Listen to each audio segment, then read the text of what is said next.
শ্রীমদ্ ভগবদ গীতার দশম অধ্যায় বিভূতি যুগ শ্লোক নম্বর 40।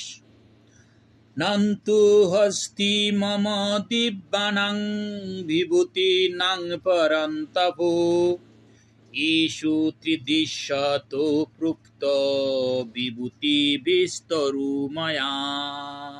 অনুবাদ: হে পরন্তপো, আমার দিব্য বিভূতি সমূহের অন্ত নেই। আমি এই সমস্ত বিভূতির বিস্তার সংক্ষেপে বললাম। ভগবানের বিভূতির কোনো শেষ নেই। এই পৃথিবী, এই বিশ্ব ব্রহ্মাণ্ডে সব কিছুতে বিভূতি ভগবানেরই, তার কোনো শেষ নেই। কিন্তু যা কিছু সামান্য কিছুর উদাহরণ ভগবান অর্জুনকে উপস্থাপন করলেন এই শ্লোকের আগে যতগুলা শ্লোক আছে সবগুলার মধ্যে। যদি আমার ভিডিও আপনাদের কাছে ভালো লাগে তাহলে লাইক শেয়ার করে পাশে থাকবেন। অসংখ্য ধন্যবাদ। জয় শ্রীকৃষ্ণ।